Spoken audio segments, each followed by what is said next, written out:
Он был одиноким неудачником, но смертельно опасная убийца стала его горничной и влюбилась в него. Он был обычным парнем, который проводил летние каникулы в одиночестве, потому что его родители уехали во второй медовый месяц. Он целыми днями сидел в своей комнате, залипая на двух вайфу, и превратил свой дом в помойку. Однажды утром, когда он спал, кто-то позвонил в дверь, и когда он открыл, камера видеонаблюдения показала красивую девушку, которая пришла устраиваться на работу горничной. Не зная, что делать, Хита пригласил девушку в дом и спросил, есть ли у нее опыт работы. Девушка сказала, что раньше была убийцей и убивала людей, которые были неверны ее хозяину. Хита испугался, и девушка сказала, что ее хозяин отправил ее к нему. Хита попросил ее сказать, что она пошутила, но она не шутила, и он еще больше запаниковал. Он спросил, связан ли он как-то с ее хозяином, и горничная убийца сказала, что водитель третьего кузена сына ее хозяина был знаком с бабушкой Хита. Хита сказал, что они просто незнакомы, но он тут же понял, что перебил ее на полусловие, и она может разозлиться. Он быстро сменил тему и спросил, в какой области убийств она специализируется, и она решила показать ему. Она отвела его на задний двор и метнула в дерево несколько ножей, оставив на нем ровную вертикальную линию. Кэта напугался, увидев это, и сказал ей, что у него нет врагов, которых он хотел бы убить, и поскольку он даже не знает ее хозяина, ей лучше вернуться. Девушка расстроилась, но согласилась с Хита и извинилась за то, что побеспокоила его. Хита вздохнул с облегчением, когда она ушла, но потом заметил, что она кое-что забыла. Он побежал за ней и сказал, что она забыла колокольчик. Когда он добежал до перекрестка, то увидел, что ТКН стоит прямо перед ним, и понял, что ему конец. К счастью, убийца бросилась на него, спасая от ледяной стрелы. Она смущенно поднялась, сказав, что никогда никого не спасала, поэтому не знает, почему у нее так сильно бьется сердце. Хита был немного ошарашен. Затем горничная ушла. Внезапно он передумал и спросил, может ли она прийти и показать ему свои способности. Когда они пришли к нему домой, горничная начала рассказывать ему, как пользоваться ножами, а Хита сказал, что ему просто нужна уборщица. Он показал на все сумки в комнате, и убийца спросила, сколько в них тел. Хита запаниковал, пытаясь объяснить, что он не имеет никакого отношения к ее работе и просто хочет нанять нормальную домработницу. Он чувствовал себя обязанным ей за спасение своей жизни и хотел помочь, и девушка спросила, возьмет ли он ее на работу, если она будет хорошей домработницей. Она старается изо всех сил, но через несколько секунд после начала уборки швабра ломается, вода разливается, ведро падает ей на голову. Она извиняется перед Хитой и говорит, что сейчас все уберет. Но вместо этого она просто поскальзывается на мокром полу. Хита не успевает ее поймать, и она демонстрирует свои акробатические навыки, приземляясь на ноги. Но ведро снова падает ей на голову, и Хита спрашивает, всегда ли она такая неуклюжая. Она расстраивается и извиняется, потому что действительно не умеет ничего делать, кроме как убивать. Она говорит, что поймет, если Хита больше не захочет ее нанимать. Но он просто снимает ведро с ее головы и дает ей полотенце, говоря, что она всегда может научиться чему-то новому. Он помогает ей убираться и заодно учит ее. Вскоре дом становится чистым. Хита проголодался, но его новая горничная не умеет готовить, поэтому он решает помочь ей и с этим. Она берет на себя задачу нарезать овощи и мастерски шинкует капусту за несколько секунд. Хита достает свиные котлеты, которые купил раньше, но девушка даже не знает, что это такое. Она говорит, что никогда не обращала внимания на вкус еды, потому что это просто то, что нужно для насыщения. Хита обижается. Он начинает нахваливать свиные котлеты из местного магазина, но реакция девушки все такая же равнодушная. Хита не унывает и думает, что она изменит свое мнение, когда попробует котлету. Вдруг он понимает, что до сих пор не спросил, как ее зовут. Горничная говорит ему, что у нее нет имени, и он, как ее работодатель, может называть ее как угодно. Он думает об этом, но ничего не приходит в голову. Поэтому он решает пока называть ее горничной. Он подает еду, и когда они начинают есть, он с нетерпением ждет реакции горничной. Хотя она не чувствует ничего особенного во вкусе, она ощущает какое-то тепло, которого раньше не чувствовала, и говорит, что это вкусно. Но когда Хита предлагает ей попробовать с особым соусом, который на 90% состоит из глутамата натрия, она приходит в восторг от его вкуса. Позже той же ночью Кета просыпается от страшного сна, в котором его бросает мама, как это часто бывает. Он внезапно чувствует голод и решает пойти на кухню за лапшой. К его удивлению, там уже кто-то есть. Он боится, что горничная убийца пытается усыпить его бдительность, поэтому нервно заглядывает на кухню. Он видит там горничную с красным пятном на лице и пугается, но когда она оборачивается с бутылкой соуса в руке, он чувствует облегчение. Горничная паникует, но он говорит ей успокоиться, потому что он понимает, каково это — хотеть есть посреди ночи. Он готовит остатки еды и лапшу быстрого приготовления для позднего ужина, и после еды горничная спрашивает Хита, не приснился ли ему сейчас плохой сон. Она говорит, что, когда шла на кухню, услышала стоны из его комнаты и, испугавшись, что на него кто-то напал, прокралась внутрь и увидела, что он плачет во сне. Хита смущается, когда слышит это, а потом горничная говорит, что он несколько раз звал свою маму. Горничная рассказывает, что ей приснилась огромная бутылка соуса, которая с ней разговаривала, но когда она подошла, чтобы лизнуть ее, бутылка исчезла. Хита в шоке от этого рассказа, а потом горничная говорит, что это был новый опыт для нее. Раньше ей снились сны, в которых она кого-то убивала или была убита, поэтому ей грустно, что Хита приснился плохой сон, и она не знает, как его утешить. Хита говорит, что это не страшно, потому что с тех пор, как его мама ушла из семьи, ему часто снятся сны о том, что она уходит. Он говорит, что в детстве, когда ему снились плохие сны, он засыпал на коленях у мамы, и горничная тут же предлагает свои толстые бедра в качестве подушки. Хита пугается и говорит, что он уже не ребенок и понимает, что не может спать на чьем-то колене. Горничная вдруг чувствует себя ненужной и опустошенной. Она вспоминает слова своего бывшего работодателя, который говорил, что она годится только для убийств. Ей становится холодно, и тут Хита кладет голову ей на колени. Горничной становится тепло, и она говорит, чтобы он спал у нее на коленях сколько захочет. На следующий день горничная начинает собирать мусор, чтобы он поместился в ведро, и Хита это впечатляет. Когда он выходит выбросить мусор, то видит, что кто-то оставил у его двери щенка, чтобы он за ним присмотрел. Хита злится, думая, что его дом — это какой-то приют для бездомных животных. Горничная находит в коробке записку, в которой говорится, что хозяин собаки купил ее, думая, что она будет маленькой, но она оказалась крупной. И у него не было ни денег, ни времени, чтобы ее вырастить. Поэтому он оставил щенка у самого богатого дома в округе и теперь ждет, что тот, кто его нашел, будет за ним ухаживать. Хита расстроен, но все равно решает взять щенка, потому что на улице он не выживет в летнюю жару. Его слова напоминают горничной о какой-то глубокой травме, и она говорит, что спасение жизни без раздумий не всегда лучшее решение. И те, кого бросили, должны стать сильнее, чтобы выжить самостоятельно. Она говорит Хита, что если он проявит сочувствие к собаке, то в будущем может пожалеть о своем решении. Хита просто отвечает, что не слишком задумывается о таких вещах. Он берет щенка на руки и спрашивает горничную, спасла ли она его вчера из жалости или просто инстинктивно, потому что это ее долг — спасать жизни. Он говорит, что это человеческий инстинкт — спасать тех, кого можно спасти, и уносит щенка в дом. Хита находит щенка очень милым и пушистым и спрашивает горничную, не хочет ли она его подержать. Она говорит, что не хочет, и отходит в сторону, пока Хита берет щенка. Хита спрашивает, боится ли она собак, и она смущается, но отвечает, что немного их боится. Однако она добавляет, что если Хита прикажет ей взять щенка и поиграть с ним, она послушается, несмотря на свой страх. Хита говорит, что ей не нужно заставлять себя, и спрашивает, почему она боится собак. Горничная рассказывает, что когда ее хозяин обучал ее на убийцу, он оставил ее в лесу с дикими собаками, и это оставило у нее травму на всю жизнь. Хита говорит, что это серьезная проблема, потому что он планирует пока оставить щенка в доме и надеялся, что горничная ему поможет. Ее слова сильно задевают ее, и чтобы быть полезной своему новому хозяину, она решает преодолеть свой страх и спрашивает, может ли она взять щенка на руки. Хита позволяет ей взять щенка, и горничная начинает трястись, как старый телефон Nokia, пока щенок лежит у нее на руках. Хита спрашивает, чего именно она боится, и она отвечает, что у него острые когти и клыки.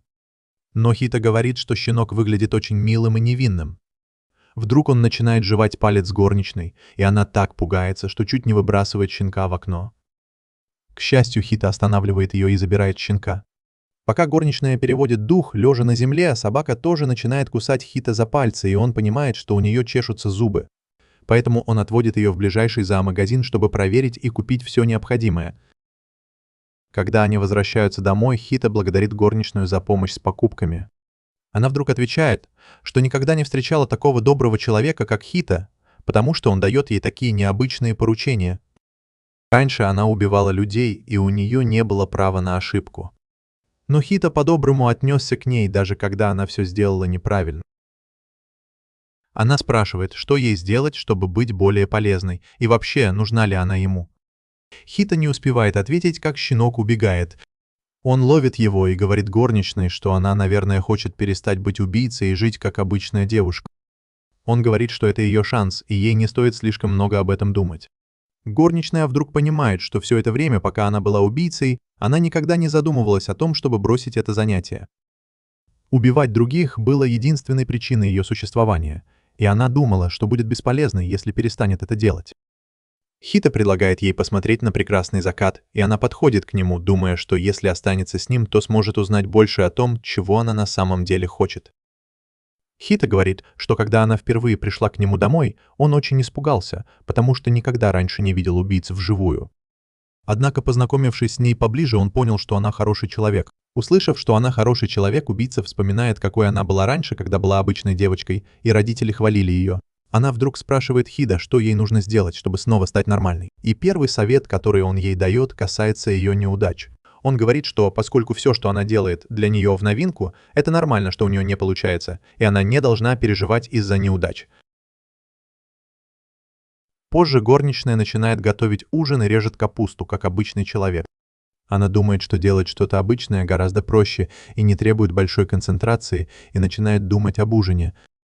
Вдруг к ней подбегает щенок и начинает тереться ее ногу. Горничная пугается и направляет нож на щенка, думая, что он хочет напасть на нее сзади. Но увидев, что щенок дрожит и падает, она понимает, что он просто голоден.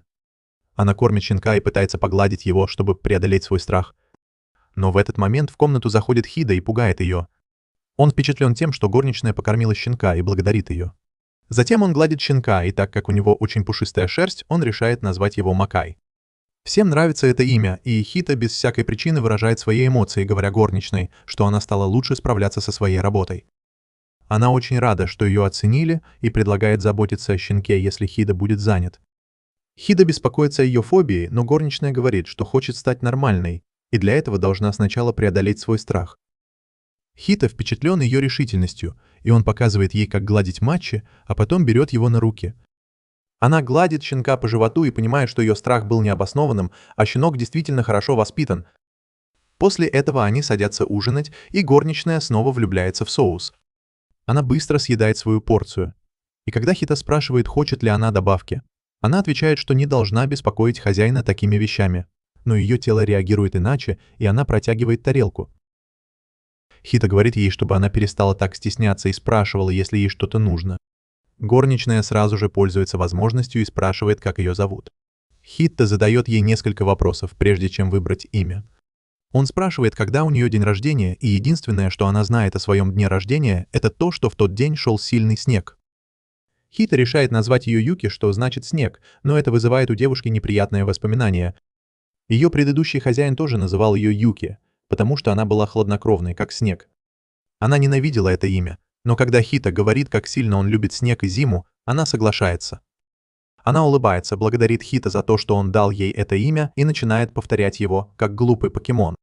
На следующий день, когда Юки играет с Мачи, Хита подходит к ней с пистолетом для пирсинга, потому что хочет сделать себе пирсинг, чтобы выглядеть круто перед друзьями. Он говорит, что не уверен, что сможет сделать это сам, и просит Юки помочь ему. Она берется за дело, но когда уже собирается проткнуть ему ухо, вдруг останавливается. Она начинает дрожать и спрашивает Хита, не наказание ли это за то, что она сделала что-то, что ему не понравилось.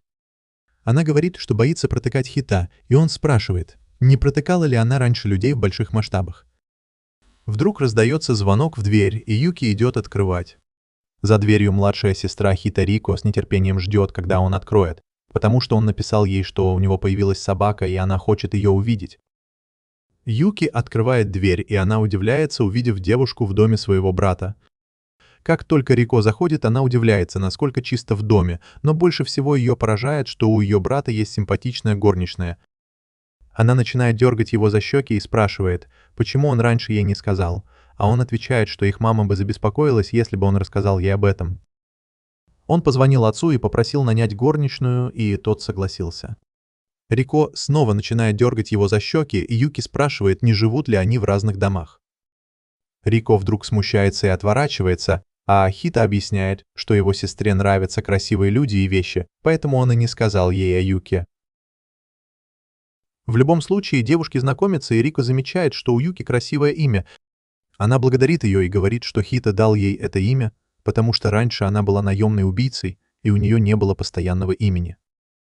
Хита пытается ее остановить, но уже поздно, и Рико замирает, услышав это. Однако она не боится Юки, а наоборот удивляется, потому что та красива и сильна.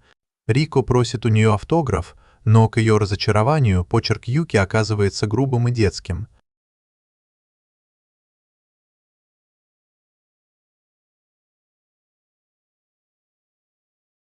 Рико еще больше впечатлена и решает сделать проект на летние каникулы про Юки. Она просит ее начать с демонстрации навыков убийцы, а Хита просит сестру остановиться. Он говорит, что она не должна писать ничего, что может навредить Юки, но Рико отвечает, что это будет просто выдумкой. Она снова поворачивается к Юки, которая просит ее выйти на задний двор, чтобы посмотреть на ее способности. Там Рико стоит с яблоком на голове, и она даже не сомневается в меткости Юки, когда та готовится бросить в нее нож. Юки попадает прямо в центр яблока, и Рико в восторге. Она спрашивает, откуда Юки взяла нож, и горничная отвечает, что он был у нее в одежде. Раньше она носила с собой 16 ножей, но Хита сказал, что это слишком много, и теперь у нее только 5. После этого, пока Рико задает вопросы, у нее вдруг урчит в животе от голода, и Хита смеется, говоря, что уже почти время обеда. Рико просит Юки приготовить ее фирменное блюдо, но единственное, что она умеет готовить, это шинковать капусту. Но они не травоядные, чтобы есть только это. Они идут в кафе и заказывают по бургеру. Рико видит афишу летнего фестиваля, который будет проходить сегодня вечером, и Хита говорит Юки, что на фестивале будут продавать специальный соус. У Юки текут слюнки, когда она это слышит, и она просит Хита отвезти ее туда, на что он с радостью соглашается. Они втроем идут на фестиваль и пробуют стрелять из лука. Рико ни разу не попадает в цель, и Юки берет лук, чтобы показать, что она тоже умеет стрелять. Но у нее тоже ничего не получается, потому что лук кривой, и она начинает сомневаться, что она вообще годится в убийце. Потом они идут играть в ловлю золотых рыбок, и на этот раз Юки показывает свое мастерство. Затем они идут в магазин за соусом, и Юки наслаждается крекерами, покрытыми вкусным соусом. Рико убегает купить что-нибудь попить, а Хита и Юки решают подождать ее неподалеку. Пока они ждут, Хита спрашивает Юки, бывала ли она раньше на фестивалях. Она отвечает, что бывала, но только для того, чтобы убивать свои цели.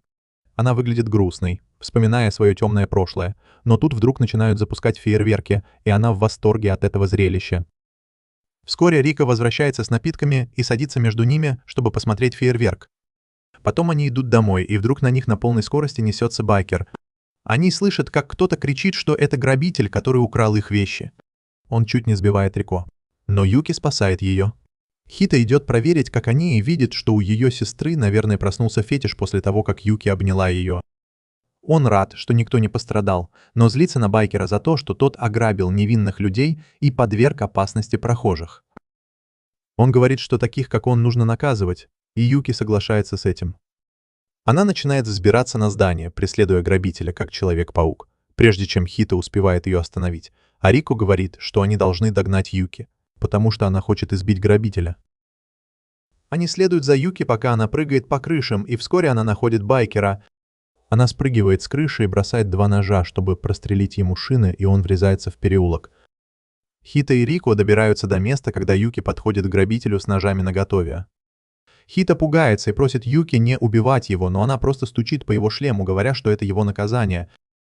Хита вздыхает с облегчением, когда Юки поворачивается и говорит, что это нормальное наказание, потому что женщина, которую он ограбил, приехала на место происшествия с полицейским, чтобы арестовать байкера. Кидо и девочки идут домой, и Рико говорит Юки, что ее друзья в школе очень удивятся, когда она им расскажет. Юки интересно узнать, что такое школа, потому что она никогда там не была. Рико говорит, что школа — это весело, если только молчаливый парень не принесет туда полуавтоматическое оружие, потому что там можно заводить друзей и учиться. Затем она бежит к своему дому, и ее слова заинтересовали Юки, и она хочет пойти в школу. Она говорит Хита, что, возможно, учеба в школе поможет ей стать нормальной, И он соглашается, думая, что в ее возрасте она вряд ли сможет учиться. Но время идет, и летние каникулы заканчиваются, Хита возвращается в школу, чтобы начать новый учебный год. Он беспокоится, что Юки будет одна дома. Вдруг к нему подходит один из его друзей-хулиганов и спрашивает, слышал ли он что-нибудь о симпатичной косплеерше в городе. Хита чуть не подавился, услышав это, и сделал вид, что ничего не знает, чтобы избежать дальнейших расспросов. Один из его друзей говорит, что иногда видел симпатичную девушку-служанку в библиотеке, и Хита стало интересно, зачем Юки туда ходит. В этот момент в класс заходит учитель и говорит, что к ним перевелась новая ученица. Новой ученицей оказывается никто иная, как Юки, и Хиро в шоке, увидев ее. Учитель представляет ее как двоюродную сестру Хиро и говорит, чтобы она села перед ним. Хиро все еще не может понять, что происходит. Но когда Юки поворачивается к нему и говорит, что с нетерпением ждет возможности учиться у своего мастера, весь класс вдруг начинает ему завидовать. Остаток дня для Хита проходит невероятно тяжело. Когда Рико приходит к нему после школы, он почти окаменел. Он вдруг понимает, что за всем этим стоит Рико, и она радостно подпрыгивает, говоря, что это был ее сюрприз для него. Юки разочарована, но когда они идут домой, Рико говорит, что Юки очень быстро учится и освоила все основы всего за 3 дня. Хита спрашивает, что еще его интересует, например, как Юки поступила в эту школу, и именно в его класс. Он спрашивает, почему она притворялась его двоюродной сестрой и почему они держали это в секрете. Юки говорит, что это была идея Рико – притвориться его двоюродной сестрой, потому что так у нее была правдоподобная история. Что касается поступления, она воспользовалась своими связями в преступном мире. Затем она говорит, что Рико попросил ее ничего не говорить Хита о поступлении, потому что будет интереснее посмотреть на его реакцию, когда он узнает об этом позже. Хита бьет Рико за это, и Юки беспокоится, что он расстроен. Он говорит ей, что он не расстроен, а просто шокирован, и говорит, что теперь они должны вместе наслаждаться школьной жизнью. На следующий день, как только начинается обеденный перерыв, все ученики бегут в столовую, чтобы купить особый хлеб кацуда, который продается только раз в неделю. Юки это интересно. Хита говорит ей, что пекарня кацуда очень известна, и школа заключила с ними договор, чтобы они могли продавать вкусный хлеб ученикам раз в неделю. Поскольку он редкий, его мало, и все хотят купить его первыми. Он начинает рассказывать ей о разных видах хлеба, в том числе о том, что внутри есть вкусный соус. Это было все, что нужно было услышать Юки, и она сказала Хита, что купит хлеб для них обоих. Он сказал, что это будет нелегко, потому что их класс находится дальше всех от столовой, но Юки не собиралась сдаваться. Она выпрыгнула из окна и побежала на крышу. Хита последовал за ней, но попросил ее остановиться. Однако, увидев решимость на ее лице, он понял, что пытаться остановить ее бесполезно. Юки бежала по перилам, сосредоточившись на том, чтобы добраться до магазина кацуда раньше других. Хита вспомнил свою сестру, когда она хотела съесть десерт, и подумал, что никто не может остановить девушку, когда она хочет что-то съесть. И тут он заметил, что к магазину бежит толпа фанатов хлеба кацуда, и испугался, что если Юки окажется перед ними, произойдет что-то странное. Но Юки срезала путь и перепрыгнула с одного здания на другое, ловко приземлившись на перила нового здания. Затем она спрыгнула на землю прямо перед магазином и грациозно вошла внутрь, заказав себе булочку с начинкой, а Хита сэндвич.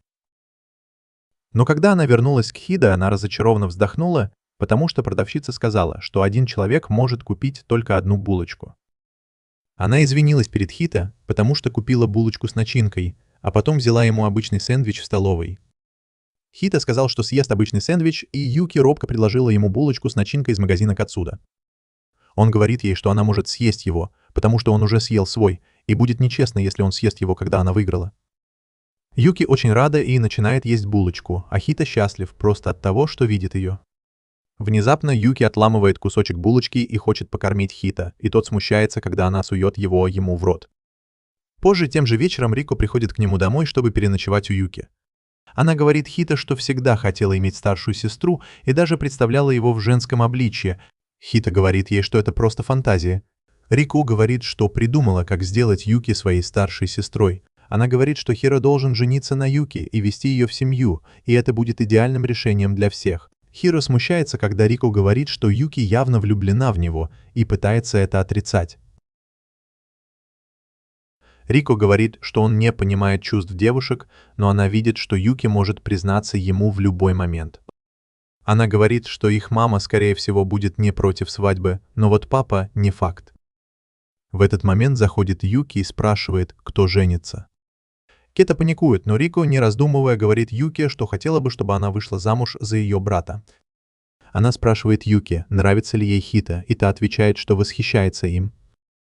Хита уже на грани срыва, но Рико меняет тему и говорит, что хочет фруктов. Они выходят на улицу, чтобы поесть фруктов и подышать свежим воздухом, и Рико снова начинает встречаться с Хио и Юки. Она говорит ему, что когда Хио исполнится 18, они смогут пожениться, потому что она старше его. Юки немного паникует, потому что не понимает, что такое брак. Но Рико говорит ей, что это не так уж страшно. Хита пытается заставить сестру замолчать, но она спрашивает его, будет ли он счастлив, если женится на такой красивой и надежной девушке, как Юки. Он краснеет, потому что не может отрицать этого, и Рико говорит, что ее слова убедительны. На следующий день Хита засыпает на уроке, потому что Рико не давала им спать всю ночь. Вдруг учитель замечает, что он спит, и бросает мел прямо ему в голову. Но Юки ловко разрезает его пополам. Однако ее движение приводит к обратному эффекту, и мел попадает Хита в глаза, и она паникует, потому что думала, что он пролетит мимо. Учитель и весь класс тоже в шоке, потому что не понимают, как мел раскололся надвое. Хита идет в медпункт, чтобы проверить глаза, и с удивлением видит там красивую новую медсестру. Она представляется Нитой и начинает осматривать глаза Хита, спрашивая о его отношениях с Юки. Он запинается, говоря, что она его двоюродная сестра, и Нита смеется, говоря, что они совсем не похожи. Она говорит, что Хита ее тип, и он не знает, что ответить. Она заканчивает осмотр и говорит, что его глаза в порядке. Затем она вдруг подходит к двери, запирает ее и бросает Хита на кровать, говоря, что хочет проверить, не нужна ли ему еще медицинская помощь. Хита смущается, когда Нита садится на него сверху и говорит, что сделает ему лучший первый раз в жизни. Хита в шоке, говорит, что даже в самых отстойных порно-роликах больше эмоций, чем в том, что сейчас происходит. Медсестре все равно, и она уже почти целует его, когда замок на двери ломается, и в комнату заходит Юки ища Хита. Она волновалась и пришла к нему сразу после занятий, и была шокирована, увидев, что его прижимает к кровати другая женщина. Хита рад ее видеть и сразу прячется за ней. Юки спрашивает Ниту, что она делает, и та отвечает, что это была просто шутка, ей нравится дразнить симпатичных невинных мальчиков. Кета ей не верит, потому что его чуть не съели. Но Нита отмахивается от его беспокойства. Она говорит ему, чтобы он пришел и взял глазные капли, но ему неловко подходить к ней. Мита продолжает его дразнить, и вдруг Юки притягивает его к себе. Она говорит медсестре держаться подальше от Хида, и он краснеет, понимая, что Юки ревнует. Она выводит Хида из кабинета медсестры, а Нита говорит им обоим, чтобы они пришли, если у них будут проблемы. Юки не отпускает руку Хида, пока они не доходят до тихого места, и извиняется за то, что раньше его оттолкнула. Затем она говорит, что хочет сказать ему что-то важное, и у Хита замирает сердце, когда он думает, что она собирается признаться ему в любви. Но Юки шокирует его, говоря, что Нита такая же убийца, как и она, и им нужно быть с ней осторожнее. Она абсолютно права, потому что Нита действительно убийца с большими амбициями. Она хочет создать гарем из красивых и мускулистых моделей и жить роскошной жизнью где-нибудь в Греции. Для этого она стала убийцей и убила много людей, и теперь ее цель наконец-то близка. Сейчас ее задача убить Юки, и когда она это сделает, у нее будет достаточно денег, чтобы жить так, как она всегда хотела. Тем временем Хита пытается уснуть у себя дома, но это невероятно сложно, когда Юки за ним наблюдает. Он просит ее оставить его в покое, но Юки отказывается, потому что боится, что Нита нападет на него, пока он спит. Она говорит, что должна быть начеку, чтобы эта мерзкая женщина не пришла сюда, но Хита говорит, что не может уснуть, когда она на него смотрит. Тогда Юки предлагает лечь с ним в постель, и Хита смущается и нервничает. Он прячется под одеялом, потому что не хочет видеть, что с ним происходит, но потом говорит ей, что больше беспокоится о ней, чем о себе. Он подозревает, что Нита может охотиться за Юки, и она сразу же начинает думать об этом. Она говорит Хита, чтобы он не волновался за нее, потому что она может справиться с кем-то вроде Ниты даже во сне. Она начинает думать, как Нита узнала о ней, понимая, что прошлое настигло ее и втянуло в это Хита. Она вдруг берет его за руку и говорит, чтобы он ни о чем не беспокоился, потому что она защитит его любой ценой. Хита краснеет от этих слов, встает и говорит, что тоже хочет, чтобы она была в безопасности, хотя он ничего не может сделать. Он вдруг решает открыть окно, чтобы подышать свежим воздухом, но Юки говорит, что сама это сделает, потому что снайперы могут быть где угодно. Как только она открывает окно, она чувствует запах своего любимого соуса и удивляется, откуда он. Пока она пытается понять, откуда доносится этот восхитительный аромат, она вдруг слышит голос Ниты, которая говорит, что Юки растеряла свои навыки. Девушка-кошка-косплеерша проникла в комнату, пока Юки была занята, и уже схватила Хита. Она говорит Юки, что та стала мягче из-за того, что играет в семью с этим парнем, и попалась в такую очевидную ловушку. Нита спрашивает, правда ли, что она знаменитая убийца, известная как Белый Волк из 9 драконов. Юки достает нож, но Нита просит ее не горячиться, потому что она выцарапает Кета глаза, прежде чем та успеет что-то сделать. Внезапно Юки излучает угрожающую ауру и начинает говорить по-китайски. Она угрожает Ните, что если та причинит вред Хита, то она заставит ее пожалеть об этом так сильно, что она будет молить о смерти. Нита боится ее и решает не трогать Хита. Она говорит Юки, что связалась с ней только потому, что ей поручили ее убить. Но она знает, что разница в их способностях слишком велика, и она ничего не сможет сделать без заложника. Поэтому Нита решает взять с собой Ито и говорит Юки, что если она хочет, чтобы он остался жив, то должна встретиться с ней на школьной площадке в 2 часа ночи. После ее ухода Юки вспоминает слова своего учителя, который говорил, что бы она ни делала, она всегда будет кровавым убийцей, единственная цель которого — убивать людей. Юки признает, что это правда, и решает перестать жить в иллюзии, что она может быть нормальной. Она решает убить Миту, уничтожить все улики, а когда Хида будет в безопасности, она навсегда уедет из страны и снова станет убийцей. Но она вспоминает, что Хида хотел, чтобы она была в безопасности и осталась с ним, и понимает, что сама этого хочет. С другой стороны, Мида привела Хита в школу и связала его, потому что всегда носит с собой наручники на случай, если ей захочется чего-нибудь извращенного. Хита довольно спокоен, и Нита спрашивает, не боится ли он, что может умереть в любой момент, и это будет вина Юки. Она спрашивает, ненавидит ли он теперь горничную, и Хита отвечает, что хотя ему страшно, он верит, что Юки его защитит. Ниту впечатляет, что он может говорить такое даже в такой ситуации. И она говорит, что не хотела втягивать его в эту битву, но ей пришлось это сделать, чтобы сразиться с грозной убийцей по имени Зоо. Хита спрашивает, кто такая Зоо, и Нита спрашивает, знает ли он, как ее звали раньше, когда она была известна в преступном мире. Она говорит, что Юки была не просто убийцей. Она была чудовищем. Нита говорит, что в преступном мире было много страшных людей, но Юки была на другом уровне. Она была хладнокровной, безжалостной убийцей, которая не испытывала никаких эмоций, когда убивала людей. Мало того, Юки была номером 4 в клане величайших убийц в мире под названием 9 драконов. Нита объясняет, что 9 драконов собирают талантливых людей по всему миру и воспитывают их как профессиональных убийц, и они участвовали почти во всех крупных исторических событиях. Однако, поскольку они очень влиятельны и важны, у них тоже много врагов, и за их головы назначена огромная награда. Нита говорит, что если она убьет Юки, то получит много денег, и ее репутация тоже вырастет, и она сможет получать еще больше высокооплачиваемых заказов. Хита не впечатлен ее амбициями и спрашивает, действительно ли она говорит о Юке, которая всего лишь 16-летняя девочка, которая то ничего не чувствует, то на ее лице все написано. Нита кричит на него, что она уверена, что Юки убийца по имени Зоо, потому что она следила за ней последние несколько недель.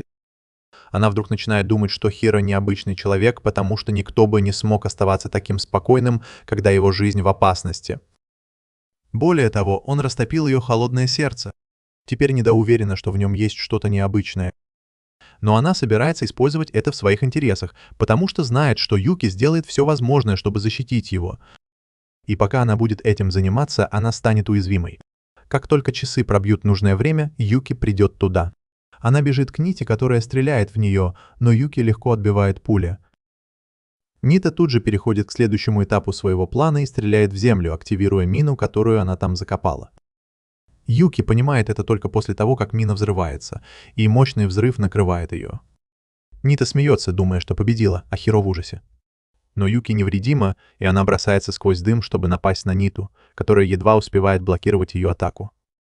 Затем Нита пытается поддеть Юки, говоря, что если она расскажет Хиро свое настоящее прошлое, он никогда не позволит ей остаться с ним. Но Юки игнорирует ее насмешки и говорит, чтобы она заткнулась. Она говорит, что у Хиро завтра занятия в школе, и если он будет поздно ложиться, то будет сонным на уроках. Нита начинает кричать, потому что никто не воспринимает ее всерьез. Она говорит Юки, чтобы та молчала и позволила ей избить ее до смерти, если она не хочет, чтобы Хиро лишился конечностей. Она нажимает несколько кнопок на своем смартфоне, и вдруг лазеры начинают светить на руки и ноги Хиро.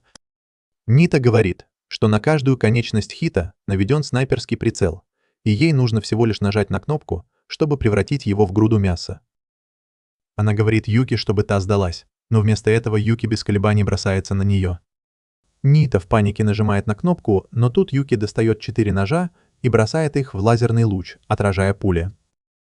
Нита в ужасе, потому что такого она не ожидала. Она пытается активировать другую ловушку, но один из ножей Юки прилетает и разбивает ее смартфон. Она кричит, потому что он был совсем новый и на него не было страховки. Юки подходит к ней, и напуганная Нита направляет пистолет на Хита, но Юки выбивает его у нее из рук. Юки бьет ее и бросает на землю, и Нита боится, что сейчас умрет. Она пытается отвлечь Юки, говоря, что она никогда не сможет жить нормальной жизнью, потому что она все еще наемная убийца, и множество людей придут, чтобы ее убить. Нита спрашивает Юки, будет ли она продолжать убивать их, а потом притворяться, что это нормальная жизнь. Но Юки отвечает, что больше никого не убьет и не позволит никому умереть из-за нее. Она освобождает Хита от наручников и уходит домой. Нита все еще не может в это поверить, но понимает, что все слухи о Юки, которые она слышала, были правдой, и что Юки пойдет на все, чтобы получить то, что хочет. К счастью, она не хотела ее убивать, иначе давно бы это сделала. Нита вдруг начинает смеяться, радуясь, что осталась жива после встречи с одним из самых опасных убийц в мире. С другой стороны, когда Хиро и Юки идут домой, Юки вдруг извиняется перед ним за то, что произошло сегодня. Она говорит, что если Хиро захочет, она навсегда исчезнет из его жизни, чтобы он был в безопасности. Хиро замечает грусть в ее голосе, когда она это говорит, поэтому он просто берет ее за руку и просит научить его приемам самообороны, чтобы он мог помочь ей в следующий раз. Юки растрогана этим, и они радостно идут домой. На следующий день в школе девочки играют в волейбол, и Юки продолжает набирать очки своей мощной подачей. Мальчики восхищаются ею, и им трудно поверить, что такая идеальная девушка — родственница Хита. Он не очень-то разочарован этим сравнением, потому что видел, какая Юки потрясающая на самом деле. Он вспоминает прошлую ночь, которая была похожа на боевик, и у него до сих пор мурашки по коже, когда он думает об этом. Ему интересно узнать о прошлом Юки, но он не хочет смущать ее расспросами. Вскоре игра заканчивается, и Юки улыбается Хита, а все мальчики начинают ему завидовать. Они смотрят на него с презрением, и Хита решает не обращать на них внимания. Пока он погружен в свои мысли, в него летит волейбольный мяч, но, к счастью, кто-то вовремя его останавливает. Хита поднимает голову и видит, что это Нита, которая вдруг покрасила волосы в светлый цвет, флиртует с ним и спрашивает, все ли с ним в порядке. Сейчас Хита очень нервничает, потому что он столкнулся с человеком, который пытался убить его прошлой ночью, и кроме того, все парни теперь еще больше ему завидуют. Нита сидит рядом с ним, обнимая его за плечи, и просит Хита не обижаться на нее, и он вспоминает, как это произошло. Этим утром, когда они с Юки пришли в школу, они столкнулись с Нитой, которая выглядела по-другому. Юки насторожилась, но Нита сказала, что не хотела ничего плохого. Она объяснила, что больше не будет работать медсестрой в школе, потому что придумала нового персонажа. Теперь она будет новым учителем физкультуры, которая приехала сюда из другого города, и она еще и двоюродная сестра Хиро. Хиро был в шоке, когда услышал это, и сказал, что они совсем не похожи, но Нидис ответила, что ему не стоит об этом беспокоиться. Затем она призналась, что умеет собирать информацию и маскироваться, но ее настоящий облик — это блондинка. Юки спросила, какого черта она здесь делает, и Нита ответила, что больше всего любит интересные вещи, и что наблюдать за легендарными убийцами, которые служат слабакам, было очень забавно. Поэтому она решила остаться в школе и понаблюдать за ними. Она снова заявила, что не испытывает к ним враждебности и обещает больше никогда не причинять вреда Хита.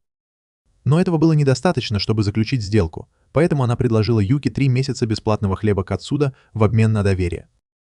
Юки без колебаний согласилась на сделку и сказала Хита, чтобы он не волновался, потому что даже в их бизнесе они не убивают людей просто так. Она была уверена, что Нита усвоила урок и больше не будет им мешать. Даже если она и будет, Юки была уверена, что сможет справиться с такими, как она, даже во сне. Так они договорились, что Нита будет тайно за ними наблюдать. Но, похоже, она забыла про эту часть. Она льнет к Хида, говорит, что ей не нравится работа учителя физкультуры, но это та работа, где можно больше всего бездельничать. Она все больше сближается с Хида и шепчет ему на ухо всякие пошлости, чтобы смутить его. Из-за этого Юки злится и забывает сдерживать свою силу, когда бьет по мячу. Мяч прорывает сетку и разбивает стену. Юки нервничает, когда девочки спрашивают ее, откуда у нее такая сверхчеловеческая сила. После этого Хита и Юки вместе обедают, и она извиняется за то, что потеряла контроль раньше. Он говорит ей, что это не ее вина, и тогда Юки признается, что хотя она уверена, что Нита не причинит вреда, ей было странно видеть, что она так близка с Хита. Она спрашивает, нормально ли это, и Хита понимает, что Юки ревнует, потому что другая девушка сблизилась с ним. Через пару дней, когда Юки занимается домашними делами, она открывает стиральную машину, чтобы достать выстиранную одежду, и, увидев, что полотенца чистые и сухие, радуется. Она бежит рассказать Хита радостную новость, потому что весь прошлый месяц она не могла нормально их приготовить. Он хвалит ее, и Юки возвращается к своим делам. Хита спрашивает, что они будут есть на ужин, и она отвечает, что они будут есть тушеную капусту с отбивной и специальным соусом. Хита соглашается и ведет ее в магазин, где покупает отбивные. Сутулая старушка за прилавком принимает заказ Хита и спрашивает про Юки, которая стоит, прижавшись лицом к витрине, и пускает слюни при виде огромного количества соуса. Она замечает, что старик за прилавком нарезает отбивные. Его тело дрожит, но когда он начинает резать, он вдруг успокаивается и аккуратно нарезает мясо. Юки восхищается этим и думает, что он должно быть тоже мастер-убийца, раз у него такие навыки, несмотря на возраст. Хита не хочет ее разочаровывать. Старушка спрашивает, о чем говорит девочка, и Хита, чтобы ее прикрыть, говорит, что Юки очень любит их соус. Старушка рада это слышать и говорит Юки, что это она придумала рецепт. Юки в восторге и спрашивает, не богиня ли она. Она благодарит старушку, объясняя, как много для нее значит этот соус. Юки говорит, что никогда не чувствовала вкус еды, пока не попробовала этот соус. Пожилая женщина улыбается и говорит Юки, что, возможно, ей не хватало в жизни тепла и счастья, из-за чего она не могла наслаждаться вкусом еды. Она говорит, что Юки, должно быть, почувствовала вкус соуса, потому что была счастлива и считает, что это правда. Пока Юки думает о том, как она обрела счастье после встречи с Хита, старик из магазина подходит к ней сзади и хлопает по плечу, говоря, что там пыль. Юки в шоке, потому что даже не почувствовала его присутствия, и теперь она уверена, что он легендарный убийца. Она становится его фанаткой. Потом она пробует свежий соус и чувствует себя на вершине мира. А потом они возвращаются домой и ужинают. После ужина, пока Юки моет посуду, Хита ищет в Гугле информацию о 9 драконах. Но в результатах поиска говорится, что это всего лишь китайская легенда. Он думает, не спросить ли об этом Юки, но потом решает не делать этого, потому что она изо всех сил пытается забыть прошлое. Он засыпает на диване и видит сон, как его мама уходит от них. Он плачет, умоляя ее остаться, и бежит за ней. Внезапно сон обрывается, и он оказывается в объятиях Юки. Он пугается, когда что-то мягкое ударяет его по подбородку, и Юки спрашивает, не снится ли ему снова кошмар о маме. Он подтверждает, и Юки предлагает ему вздремнуть у нее на коленях, чтобы забыть сон. Хита смущается и отказывается. Но вдруг его смартфон падает, а вкладка Chrome все еще открыта. Юки рассказывает, что он искал информацию о ее прошлой организации и спрашивает, почему он этим интересуется. Хита отвечает, что хотел узнать о ней больше, и Юки говорит, что не может рассказать ему о 9 драконах, потому что сама мало что знает. Она говорит, что была просто бездумным убийцей, единственной целью которого было хорошо выполнять свою работу, чтобы ее не уволили. Поэтому она мало что знает о подпольной организации. Она говорит Хидео, что жизнь во тьме оставила на ней глубокие шрамы, и теперь она восхищается обычными вещами в своей новой жизни. Она говорит, что рада, что пришла к Хидео и получила шанс стать нормальной, а он отвечает, что тоже рад, что она пришла к нему. Он краснеет от смущения, когда говорит это, а потом Юки решает рассказать ему больше о себе. Она говорит, что хотела, чтобы он лег к ней на колени, потому что в первый раз, когда они это сделали, она почувствовала, что действительно может ему помочь. Хита еще больше смущается, услышав это, и решает тоже кое-что рассказать ей. Он говорит, что когда его сон только начинался, он бежал за мамой, и это было похоже на кошмар. Но потом он увидел свет, в котором Юки, словно ангел, пришла его спасти. На следующий день Юки, как обычно, закончила все дела по дому и пошла на рынок за продуктами. Все мужчины на рынке пялятся на нее, но Юки не обращает на них внимания. Она начинает выбирать овощи, и ей помогает пожилой продавец. В этот момент к Юки подходит девушка и взволнованно говорит, что давно за ней наблюдает и считает ее очень красивой и крутой. Юки рада комплименту, а потом девушка говорит, что тоже хочет быть такой, как она. Она спрашивает, где Юки взяла эту форму, потому что такую не носят обычные люди, и она тоже хочет такую. Юки в шоке, потому что девушка сказала, что обычные люди не носят форму. Вскоре туда приходит Хита, потому что ему тоже нужно было купить журналы. Юки видит его и спрашивает, нормально ли носить форму. Хита говорит ей правду, и в следующее воскресенье они идут по магазинам и покупают ей повседневную одежду. Рико уже ждет их в торговом центре, но, к удивлению Хита, там еще и Нита. Он спрашивает, какого черта она здесь делает, и она отвечает, что установила жучок в его комнате и узнала о его планах. Хита просит ее уйти, но Нита говорит, что ему нужен совет эксперта по поводу одежды для Юки, а она лучший кандидат.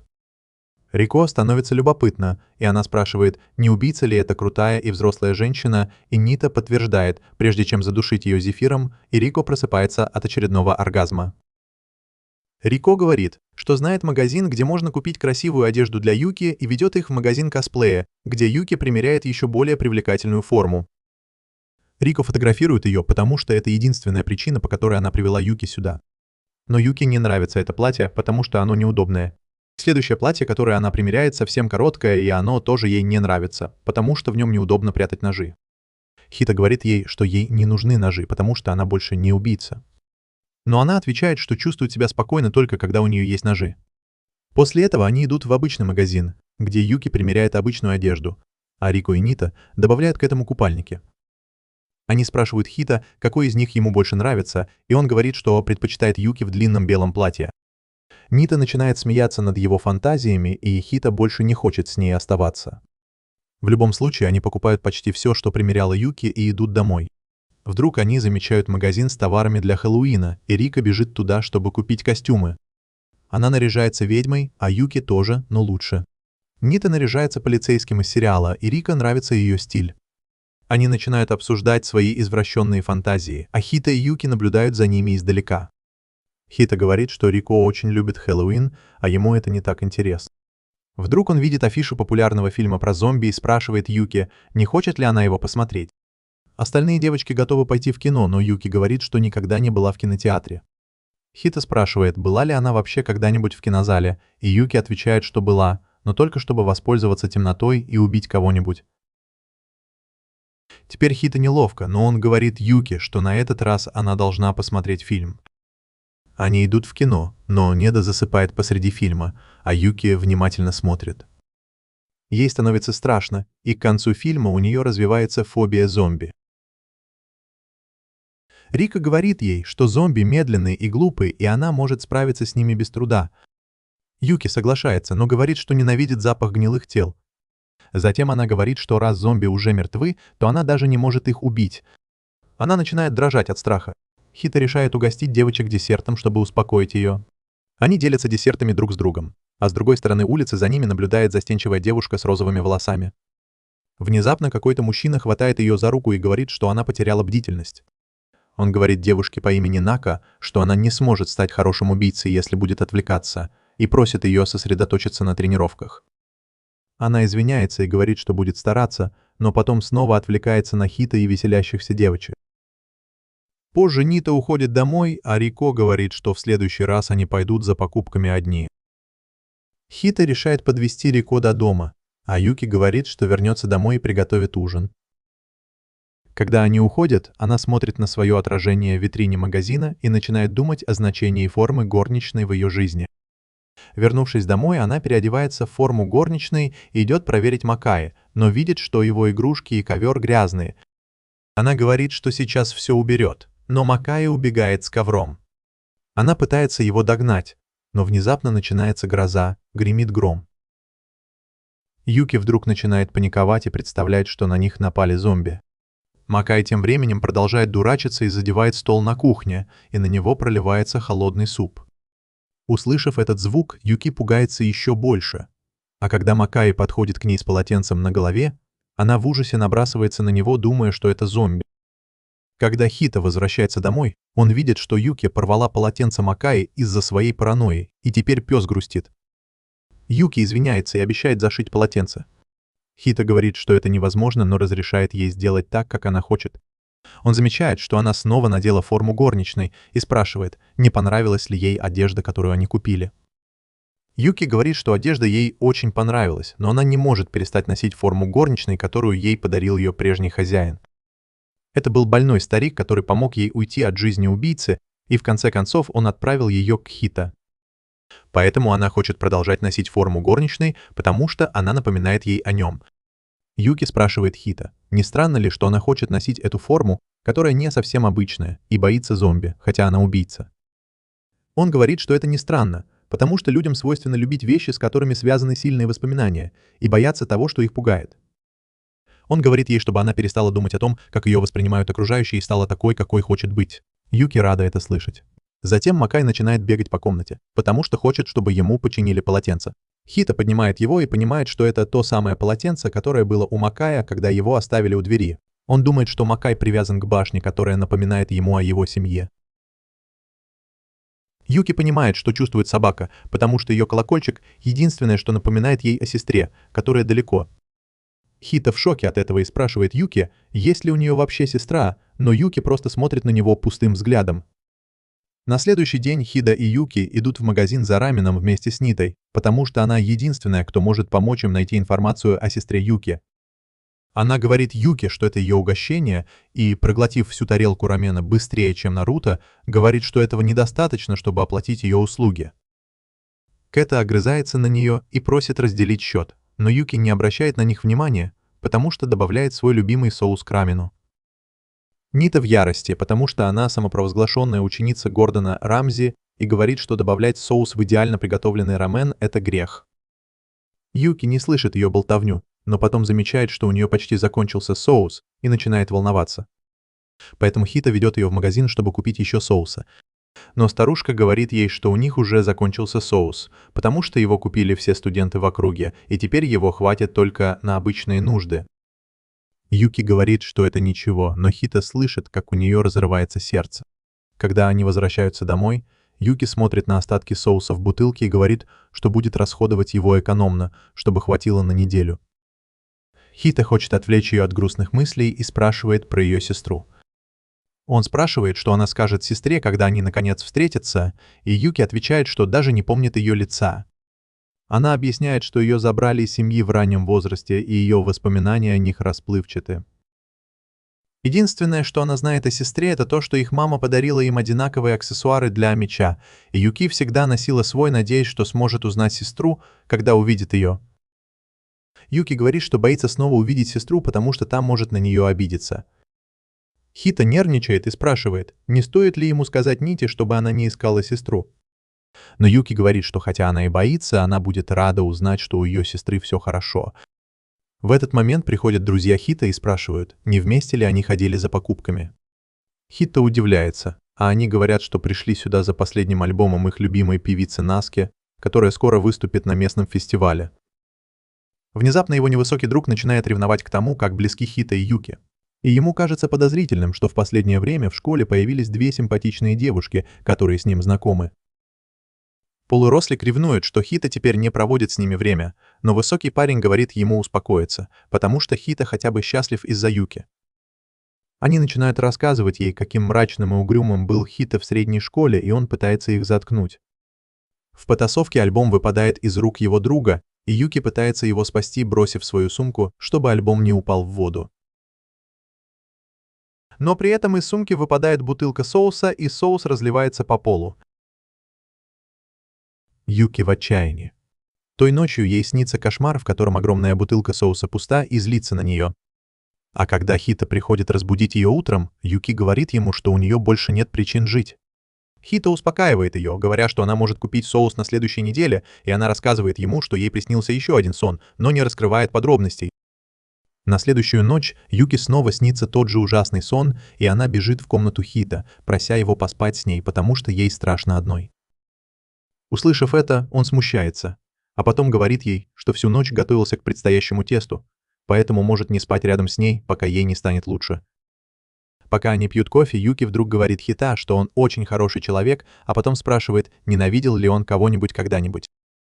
Он думает об этом и говорит, что не хочет называть это ненавистью, но ему не нравится его отец из-за некоторых событий в прошлом.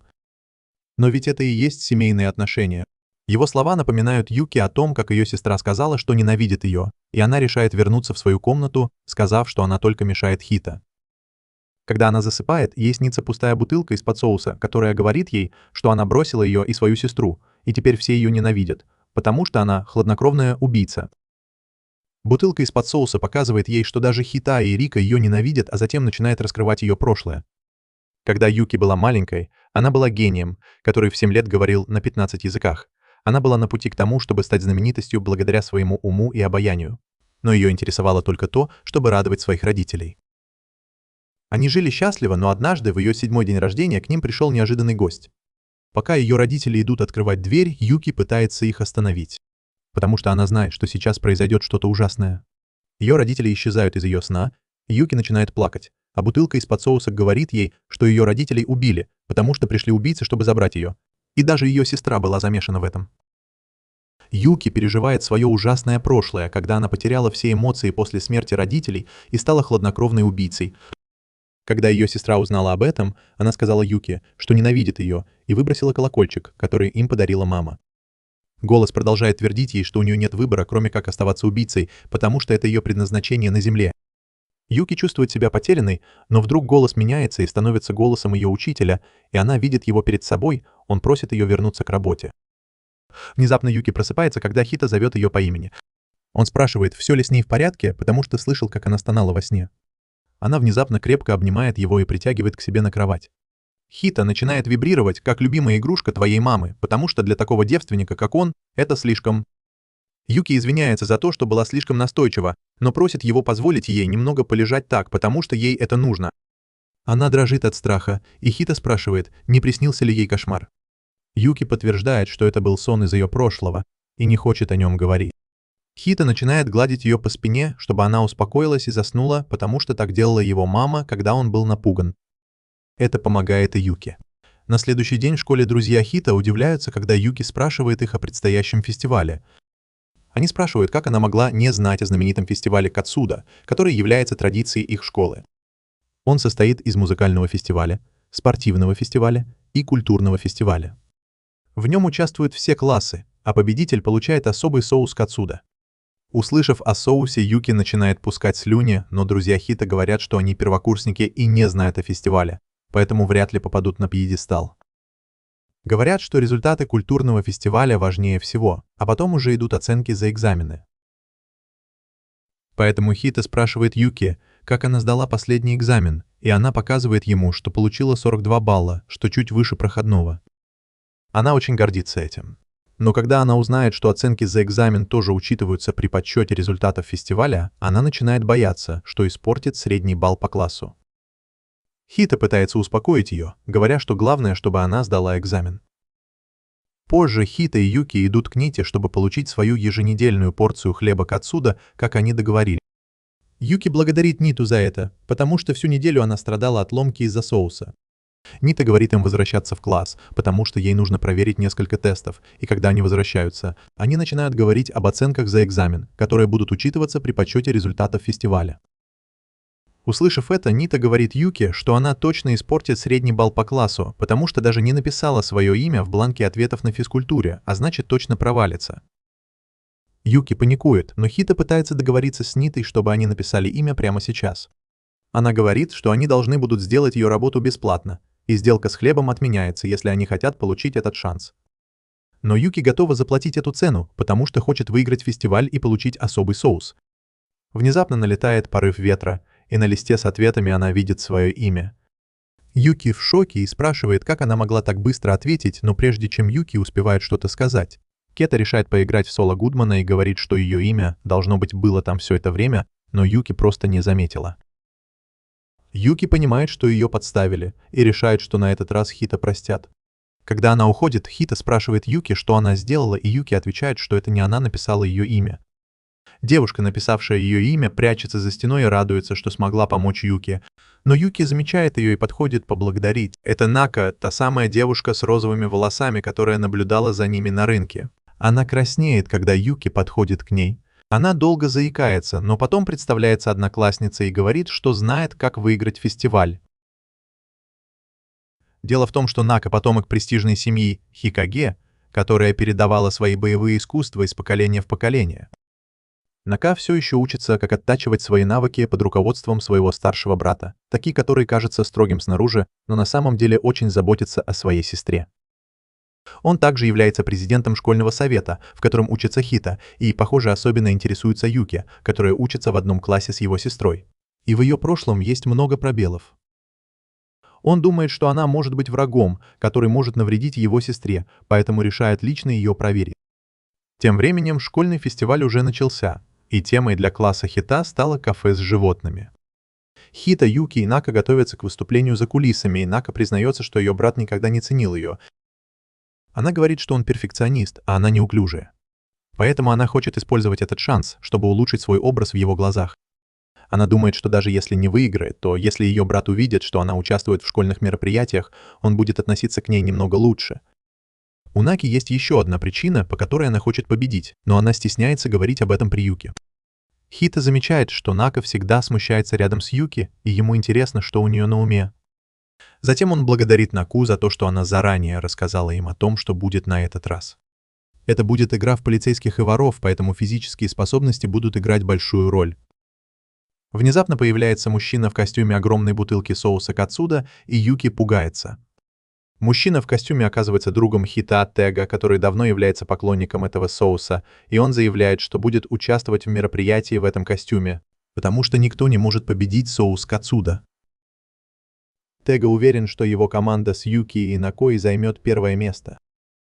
Хита говорит, что никогда не видел Наку слишком активной на уроках физкультуры, и она нервно отвечает, что просто не хочет выделяться. Юки просит его не волноваться, потому что она верит в способности Наки и обещает сделать все возможное, чтобы победить команду брата Наки. Нака повторяет свои слова, и ее брат, который пришел в кафе, чтобы за ней проследить, приходит в ярость, думая, что Юки настраивает его сестру против него. Позже, когда Хита и его друзья обедают вместе, Тега говорит, что он наденет костюм с соусом, чтобы привлечь внимание СМИ. И Хита беспокоится, что это может навредить Юки, если ее лицо покажут в новостях. Но прежде чем он успевает что-то спросить, к ним подходит его сестра с другом, и они с Тегой спускаются вниз, чтобы поговорить с ними. Тем временем Нака робко спрашивает Юки, может ли она стать ее подругой. Юки без колебаний соглашается, и Нака очень рада. Но когда Хита просит их с Юки прийти на фестиваль культуры, она убегает, говоря, что у нее есть дела. Хита спрашивает Юки, о чем они говорили, а она в ответ спрашивает, что такое дружба. А тем временем обрадованная Нака идет шпионить за школьным советом, чтобы узнать больше об игре и помочь Юки, но то, что она видит, ее ошеломляет. Вскоре начинается соревнование, и Нака присоединяется к нему в качестве ведущей. Ее напарник объясняет, что главное в игре — это игра в салки 1 на 3, в которой президент школьного совета Така должен поймать 3 учеников из другой команды. И если хоть один из них сбежит, их команда побеждает. Но чтобы сделать игру интереснее, все должны будут надеть форму, соответствующую тематике их класса. Это то, что Нака услышала раньше, и она извиняется перед Юки за это. Юки говорит ей, что друзья всегда готовы помочь друг другу в трудную минуту, потому что так ей сказал Хита. Она рада новому правилу, потому что костюм волка скрывает ее лицо и не дает другим убийцам ее найти. Тем временем Така восхищается своей сестрой, хотя по его лицу этого не видно. Но она нервничает, когда видит его, и прячется за Юки. Это очень злит Таку, и как только начинается игра, он начинает расправляться с участниками один за другим. Теперь осталась только команда Юки, и Тега, думая, что на него смотрит его любимая певица, начинает задирать Таку. Он вызывает его на бой 1 на 1, но тут же получает отпор. Така переводит свой яростный взгляд на Юки, которая понимает, что у нее нет выбора, кроме как сразиться с ним. Така нападает на нее, но она крепко сжимает его руку, чтобы он не смог ее отбросить. Он хватает ее за хвост, чтобы получить преимущество. И тут Нака решает пожертвовать собой, чтобы спасти свою единственную подругу. Она использует дымовую шашку, и когда дым рассеивается, Така отбрасывает не Юки, а свою сестру. Юки удивляется, почему Нака пожертвовала собой. Но потом она вспоминает слова Хита о том, что друзья — это люди, с которыми мы можем делать как глупости, так и серьезные вещи. И важно только то, как они могут сделать жизнь друг друга лучше. Она думает, что может сделать для Наки, а Така в это время в шоке, потому что отшвырнул свою сестру со всей силы. Он смотрит Юки прямо в глаза, и она знает, что может легко от него убежать. Но проблема в том, что Така пахнет соусом кацудо, и она, похоже, не может от него отделаться. Внезапно он набрасывается на нее, но Юки сопротивляется и отталкивает его. Все, включая Таку, удивляются, что кто-то может сравниться с ним по силе. Но единственное, что волнует Юки, это еда. Така говорит ей, что не позволит никому встать между ним и его сестрой. Но, что еще важнее, он не позволит никому приблизиться к его сестре с недобрыми намерениями. Он говорит Юки, что она даже не представляет, насколько важна дружба для его сестры, и однажды он уже видел, как она пострадала из-за этого. И он не позволит этому повториться. Он говорит Юки, что никогда не позволит ее сестре заводить фальшивых друзей и пытается оттолкнуть ее. Но тогда Юки решает доказать, что она настоящий друг. Она внезапно использует силу Таки, чтобы повалить его на землю, и все зрители ахают, а затем бежит к воротам, где ее ждет Нака. До конца игры остается всего 20 секунд, и Така бежит за Юки, не желая, чтобы она победила. Юки подходит прямо к Наке и говорит, что раньше не понимала сути дружбы, но теперь понимает. Она говорит, что будет очень рада, если сможет стать для Наки кем-то особенным, и опускается перед ней на колени, чтобы подтвердить их дружбу. Нака краснеет, услышав это, но тут появляется Така и хватает Юки как раз в тот момент, когда раздается свисток. Она была схвачена в последний момент, и хотя она коснулась Наки и освободила ее, она не смогла выбраться из тюрьмы, а значит, их команда проиграла, несмотря на преимущество. Така победил. Юки была в шоке, потому что второе место означало, что соуса кацудо не будет, и она перестала соображать. А потом журналисты бросились к ней, чтобы взять интервью у двух главных игроков. Нака вдруг вспомнила, что Юки говорила, что если ее лицо попадет на камеру, это будет плохо. И сейчас она не в том состоянии, чтобы это скрывать. Она оглядывается в поисках того, что может ей помочь, и быстро придумывает план. Она снова бросает дымовую шашку и через пару секунд надевает на Тегу костюм волка, а на Юки костюм с соусом. Хита и Рико как раз подходят, потому что беспокоились за Юки, и Нака говорит, что с ней все в порядке. Они уводят ее с поля, а журналисты окружают Таку и Тегу. Они идут за здание школы, где Нака извиняется за то, что их команда проиграла. Но Юки говорит, что это потому, что она плохо поняла правила. Она говорит, что раз они друзья, то должны делиться успехами и неудачами друг с другом. Нака растрогана. Така и его друзья подходят и говорят Наке, что им пора домой. Большой Джим снова смотрит на Юки убийственным взглядом, потому что думает, что она делает его сестру лесбиянкой, и говорит, что если она обидит Наку, то поплатится. Ночью Хита находит Юки на крыше, пока остальные студенты наслаждаются концертом. Она начинает рассказывать ему о своих противоречивых чувствах по поводу фестиваля культуры, и Хита подводит итог, говоря, что ей понравилось. Юки понимает, что он прав, и тогда Хита говорит, что хотя в этом году они проиграли, они всегда могут попытаться выиграть в следующий раз. Юки это шокирует, потому что она не привыкла думать о будущем. До этого момента она думала, что может умереть в любой момент. Но теперь у нее появилась надежда на завтрашний день, который принесет новые возможности. На следующий день Хита и Юки приглашают Наку, и она демонстрирует свои навыки ниндзя, бросая сюрикены в цель. Они аплодируют ей, и Нака застенчиво говорит, что она не такая талантливая, а вот ее брат — да. Она говорит, что иногда ей хочется, чтобы у нее не было этой силы и ответственности, и что жизнь была бы лучше, если бы она была обычной девушкой. Ее слова глубоко трогают Юки, и она говорит Наке, что прекрасно ее понимает. Она говорит, что тоже хочет быть обычной, и они начинают делиться своими мечтами, а Хита улыбается, наблюдая за этой трогательной сценой. В этот момент сзади него появляется Нида и говорит, что он наконец-то на пути к созданию своего гарема, и у него уже есть две симпатичные девушки. Она спрашивает, кого он выберет сегодня вечером, представляясь третьей кандидатурой. Хита в шоке пытается сказать ей, что она его не интересует. Пока Юки демонстрирует Наке свои навыки метания ножей, Нида прижимается к Хита и спрашивает, не хочет ли он прикоснуться к небесам. В следующее мгновение Юки разбивает ее леденец своим ножом и искренне извиняется, говоря, что хотела бросить его в дерево, но у нее дрогнула рука. Нита в ярости и одновременно напугана. Но она не может открыто сказать об этом. Она просто просит Юки быть осторожнее, потому что если она убьет ее, то не получит никакой информации о ее сестре. Услышав это, Нака спрашивает Ниту, не является ли она тоже необычным человеком. Она пытается представиться, но Нита говорит, что знает, что Нака – дочь семьи ниндзя. Она говорит, что зарабатывает на жизнь, собирая и продавая информацию, а затем хватает Наку за лицо, говоря, что знает, что это она написала имя Юки на листе с вопросами. Нака напугана, но, почувствовав на себе убийственный взгляд Юки, тут же отступает. Через некоторое время Нита говорит им, что отправляется в Китай по заданию и, возможно, найдет какую-то информацию о сестре Юки. Но она не собирается копать слишком глубоко, потому что тогда может столкнуться с неприятностями с девяткой дракона, ведь это родной дом Юки. Юки говорит, что не знает там никого, кроме своего учителя, и Нита уходит, пожелав им провести Рождество вместе.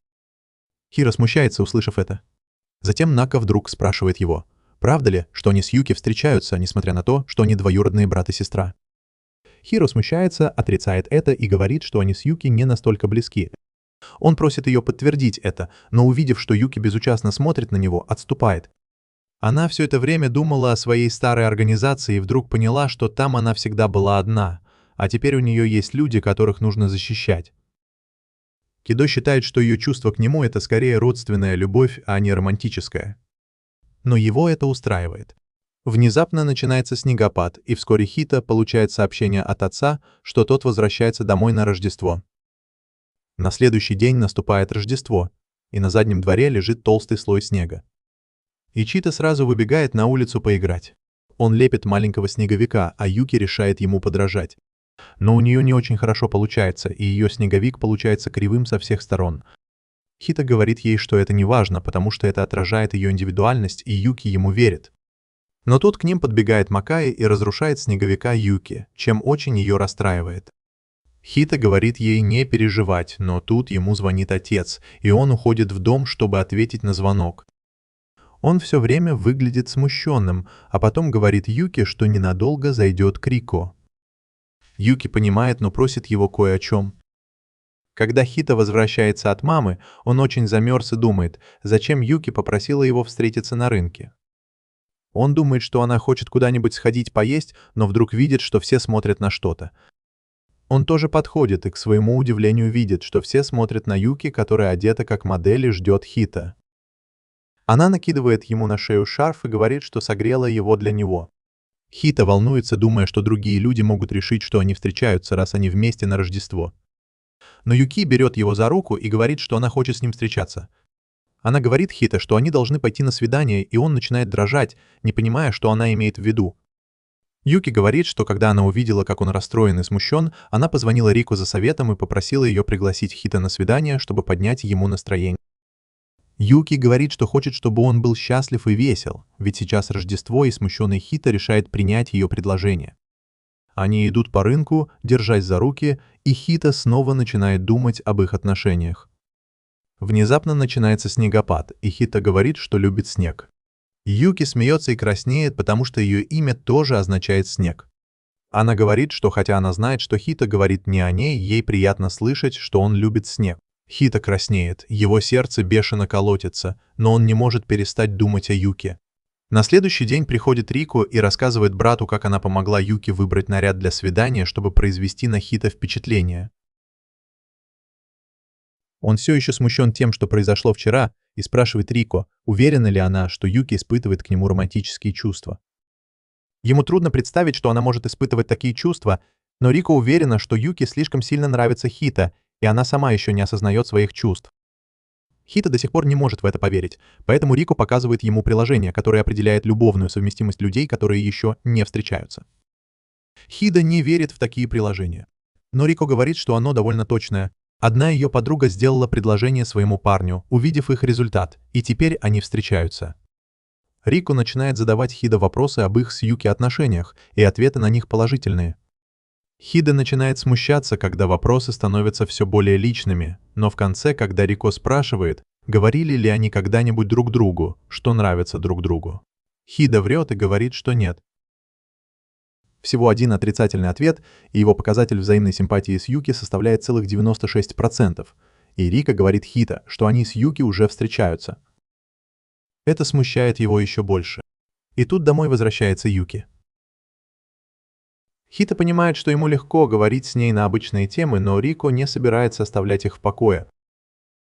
Она внезапно начинает задавать Юки те же вопросы, что и Хита, и с каждым вопросом он смущается все больше.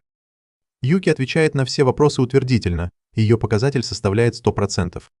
Но теперь Рико уверена, что между ее братом и его горничной взаимная симпатия на 196%, и она уверена, что Юки скоро станет ее невесткой. Позже они ужинают, сидя под удобным столом, и Рико начинает рассказывать неловкие подробности о Хита.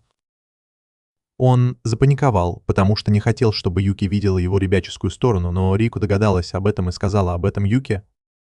Хита сейчас в ярости и решает преподать сестре урок.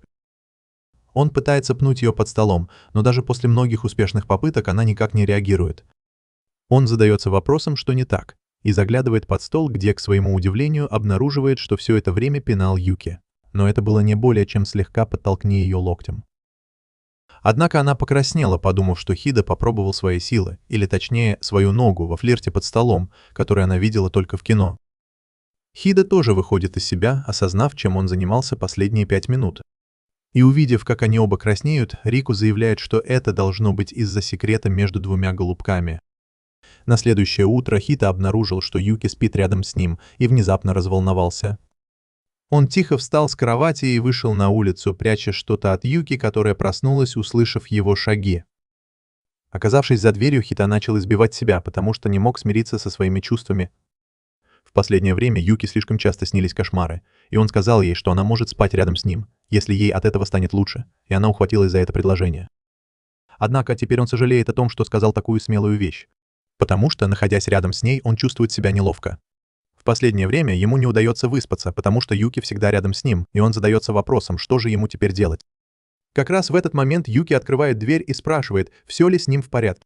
Он говорит ей, что сегодня день генеральной уборки, поэтому он встал рано, но это всего лишь отговорка. Когда он идет в ванную, чтобы привести себя в порядок, Хита понимает, что не может вечно быть слабаком. Но когда он думает о том, чтобы признаться Юки, в его голове всплывает образ его детской любви, которая когда-то отвергла его признание, сказав, что не любит его. Он просто хотел, чтобы рядом с ним кто-то был.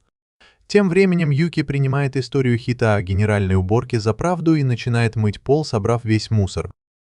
Она вспоминает, как ее унизили, когда она впервые попыталась вымыть пол. Но сейчас у нее есть шанс исправиться, и она уверена, что сможет это сделать. Но у Моти другие планы. К тому времени, как Хита приходит, Юки снова на полу, вся мокрая от грязной воды, а Моти стоит у нее на голове и размахивает полотенцем. Она извиняется перед ним, но Хита знает, что это не ее вина. Он берет собаку на руки и говорит Юки принять теплый душ. Но когда он видит ее в мокрой футболке, его сердце начинает биться со скоростью 200 ударов в минуту. Он краснеет от смущения и сразу же бежит в ванную. Он думает, что неправильно испытывать грязные чувства к такой невинной и наивной девушке, как Юки. Он вдруг вспоминает, как его бросила мать, а потом и его возлюбленная, отвергнув его. Хида думает, что не переживет, если Юки его бросит. Но тут она стучит в дверь и спрашивает, все ли с ним в порядке, потому что он ведет себя странно с самого утра. Юки открывает дверь, чтобы сказать Хита, что с ней все в порядке. Но, к ее удивлению, Хита сидит у нее на коленях, и она готова подставить их ему в качестве подушки. Она хочет, чтобы он положил голову ей на колени и забыл о своих проблемах. Но Хита не хочет этого делать, потому что он и так на взводе. Он говорит Юки, что старшекласснику неловко класть голову на колени девушки, и она вдруг расстраивается. Она спрашивает Хита, не надоела ли она ему, и начинает плакать, говоря, что она неудачница. Она сама удивлена, что плачет, ведь она уже очень давно не плакала, а Хита совершенно растерян. Он не знает, как ее успокоить, и решает отправить ее принять ванну, пока она не простудилась. Юки подчиняется и идет в ванную, а Хита понимает, что выбрал худший вариант, чтобы отреагировать на ее слезы. Он думает, что с ним не так. А за дверью Юки думает о том же. После этого случая Юки становится очень чувствительной и плачет из-за мелочей, извиняясь, даже если это не ее вина. Она плачет, когда Хита говорит, что она забыла купить редис, а потом, когда он говорит, что Макай слишком растолстел, она снова плачет, потому что перекармливает его. Все становится так плохо, что она начинает плакать и извиняться, даже когда видит дерущихся уличных котов или когда с дерева падает лист. Хита пытается сказать ей, что это не ее вина, но не знает, как ее успокоить. Он все еще разрешает ей спать рядом с ним, когда ей снятся кошмары, и из-за этого сам не может нормально выспаться. Он решает вздремнуть днем в канун Нового года, пока Юки занята домашними делами. Вскоре она приходит позвать его за покупками, но его нет дома, и он оставил записку, что скоро вернется. Она немного расстраивается, прочитав это, но все же идет за покупками вместе с Мачи. Рынок, куда она обычно ходит, закрыт, потому что это канун Нового года, и Юки приходится идти в супермаркет, что для нее в новинку. Она решает купить ростбиф на ужин, но, вернувшись домой, обнаруживает, что Хита уже готовит ужин, и он тоже купил немного мяса. Юки внезапно начинает плакать и извиняется за то, что снова ошиблась. Через некоторое время она успокаивается, но когда они садятся за стол, она снова начинает плакать. Кэта чувствует себя ужасно, наблюдая за этим, потому что он заставляет Юки плакать, несмотря на все свои попытки сделать ее счастливой. Той ночью он решает спать на диване, и Юки укрывает его одеялом. На следующий день наступает Новый год, и Рико приходит, чтобы отвезти Хита и Юки в их первое святилище в этом году. Юки говорит, что это будет трудно, потому что Хита спит слишком крепко, и она не может его разбудить. Рико недоволен, что он так долго спит, даже в такой особенный день. Ведь это не только Новый год, но и его день рождения. Юки внезапно начинает плакать, услышав это, потому что даже не знала, что у ее хозяина день рождения. Рико потрясен, увидев, что она плачет, а Юки говорит, что у нее, похоже, нарушена работа слезных желез, и она плачет по любому поводу. Она говорит, что не может сдержать слезы, поэтому ей лучше остаться дома, и Рико ее понимает. Она решает пойти в храм с друзьями и просит Юки присмотреть за Хиро. Юки заходит в дом и находит на полу телефон Хиро. Вдруг Нака присылает ему сообщение, что хочет пойти в храм вместе с ним и Юки. Юки решает пойти с ней и видит, что Нака в традиционной одежде, а она сама в модном наряде. Нака удивлена, что Юки пришла одна. Но еще больше она удивляется, когда понимает, что не знает, как важно в первый раз в году посетить храм. Она объясняет, что в этот день все загадывают желания богам, и они могут вытащить бумажки с предсказаниями на весь год. Юки решает вытащить бумажку с предсказанием, но, прочитав его, начинает плакать, потому что ей не повезет, и она может многое потерять. Нака выводит ее на улицу, и Юки говорит, что это должно быть означает, что она уедет от Хита в этом году. Она говорит, что его отношение к ней внезапно изменилось, и он отдалился от нее. Она снова начинает плакать, говоря, что больше не нужна ему, и он собирается ее бросить. Она говорит, что каждый раз, когда думает, что уедет от Хита, не может сдержать слез. Нака не знает, как ее утешить, и начинает рассказывать Юки о том, как она не могла сдержать слез. Она говорит, что это случилось, когда умерла ее мама, и Юки начинает плакать еще сильнее, услышав это. Нака говорит ей, что ее мама всегда говорила, что слезы текут, когда люди сдерживают слишком много эмоций внутри. Поэтому она советует Юки дать волю слезам, чтобы стало легче на душе. Она говорит, что если Юки будет продолжать плакать, то горе пройдет, и она снова сможет улыбаться. Юки становится легче от этих слов, и Нака говорит ей, что можно поплакать сколько захочется, прежде чем они пойдут загадывать желания богам. Позже они идут в храм, чтобы загадать желание, и Юки молится, чтобы она могла продолжать жить с Хита и всеми своими друзьями. Тем временем Хита все еще крепко спит, когда ему звонит отец, который наконец-то вернулся в город. Хита не просыпается, чтобы ответить на звонок, поэтому его отец молча идет домой. С другой стороны, когда Юки возвращается домой вместе с Накой, она говорит ей, что сегодня день рождения Хиро. Нака очень рада это слышать и говорит Юки, что она должна купить хороший подарок, а потом подождать, пока они останутся одни, чтобы подарить его. Юки не знает, что можно подарить, и Нака спрашивает, что любит Хита. Сначала она думает о свиной котлете из магазина Кацуда, но Нака говорит, что это не самый лучший подарок на день рождения. Юки еще немного думает и понимает, что Хита нравятся фигурки. Но она не знает, как они называются, и говорит Наке, что Хита любит кукол. К счастью, Нака умная и приводит Юки в магазин, где продаются фигурки. Она замечает игрушку, которая уже есть у Хита, и решает купить ее для него, думая, что ему понравится. Нака говорит ей, что это как лотерея, и нужно продолжать играть, пока не получишь то, что хочешь. Юки сразу же берется за дело, но после нескольких попыток у нее получаются только блестящие фигурки, а не та, которая похожа на Лучарева в обмороке. Она начинает плакать, думая, что ничего не может сделать правильно, и Нака пытается ее успокоить. В этот момент туда заходит мужчина и спрашивает Юки, не хочет ли она научиться заклинанию, чтобы получить нужную игрушку из автомата. Юки любопытна, и мужчина говорит ей, что первое, что нужно сделать, это избавиться от слез, потому что в них живут злые духи и съедают уверенность. Он продолжает говорить так, будто забыл свои лекарства от шизофрении, а потом говорит Юки, что ей нужна решимость и инстинкт убийцы, чтобы автомат послушался ее. Но она так отчаялась, что поверила ему и практически угрожала автомату, что убьет его, если не получит нужную игрушку. Нака и мужчина были шокированы ее напором, но, к удивлению, этот трюк сработал, и она получила Лучарио в обмороке. Юки обрадовалась и поблагодарила мужчину, который сказал, что однажды был в такой же ситуации, когда пытался купить сыну игрушку, поэтому не мог оставить ее одну. Затем он ушел за покупками, а Юки нашла его классным и добрым. С другой стороны, Рико будет Хита, ударив его по голове, и спрашивает, сколько он еще собирается спать в свой день рождения. Она говорит ему, что их отец скоро вернется домой, и Хита еще не успел осознать это, как вдруг видит записку Юки, в которой она сообщает, что собирается в храм. Хита паникует, прочитав это, потому что он еще не рассказал Юки о своем отце, а Рико считает это абсурдом, ведь он должен был сделать это раньше, ведь они любят друг друга. Эти слова внезапно приводят Хита в замешательство, и он говорит, что общаться даже с членами семьи непросто. Он до сих пор помнит тот день, когда ушла его мама, и он не смог спросить у отца, почему она ушла.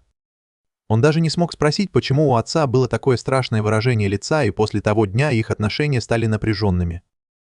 Вскоре отец уехал работать за границу и редко приезжал домой. Поэтому у него никогда не было возможности спросить, почему они развелись. Теперь, когда он думает о том, чтобы познакомить Юки с отцом, он боится, что отец разозлится на них обоих. Вдруг он получает сообщение, которое возвращает его в реальность. Это Нака, который просит его подбодрить Юки, потому что ей не повезло. Через несколько секунд Юки возвращается домой с заплаканными глазами и решает быстро переодеться в костюм горничной. Хита сразу же говорит ей, что его отец возвращается, и он не знает, что она убийца. Он пытается что-то предложить, но потом отказывается от этой идеи. Он думает, что если попытается скрыть Юки от отца, то тем самым перечеркнет все ее старания стать нормальной, поэтому он клянется защищать ее, что бы ни говорил отец. Рико начинает подлизываться к нему и называть его Рицлер, но просит сказать все это Юки в лицо, чтобы добиться большего. Пока они спорят об этом, домой возвращается отец, и это тот самый Дилфа, которого Юки встретила на рынке. Рико бежит обнимать его, но Хита очень нервничает и держится отстраненно. Затем он решает рассказать отцу о Юке, и к тому времени, как она спускается вниз, переодевшись, отец уже знает о ней все самое важное. Они садятся поговорить, пока Хита готовит кофе, и отец замечает, что он знал старого учителя Юки, который был уважаемым человеком. Они начинают говорить о том, как он познакомился со старым учителем Юки, который попросил его позаботиться о ней после своей смерти. Хита просто слушает их, чувствуя себя так, будто он единственный, кто не в курсе происходящего, как во время развода родителей. Он начинает чувствовать себя одиноким, а потом понимает, что есть вещи, которых он не знает ни об отце, ни о Юке. Он вдруг осознает, что всегда предполагал, о чем думают другие люди, и никогда не спрашивал их напрямую, чтобы узнать правду. Тем временем отец заканчивает разговор с Юки и решает пойти к Рико, чтобы поговорить с ее мамой. Рико говорит, что Хита должен остаться на его день рождения, но он отвечает, что Хита даже не любит свой день рождения. Затем он поздравляет его с 16-летием и дарит подарок от себя и своей бывшей жены. Он говорит, что после этого поедет на встречу с коллегами, а потом вернется за границу, и это заставляет его чувствовать себя неуверенно, потому что он не сможет нормально поговорить с отцом даже сейчас. Когда они с отцом садятся в такси, Хита решает преодолеть свою нерешительность и открывает дверь машины, спрашивая разрешения у отца оставить Юки здесь. Отец смотрит на него, а потом спрашивает, чего он хочет, и Хита говорит, что хочет, чтобы Юки осталась с ним. Отец говорит, что он должен принять это решение и обещает поговорить с мамой.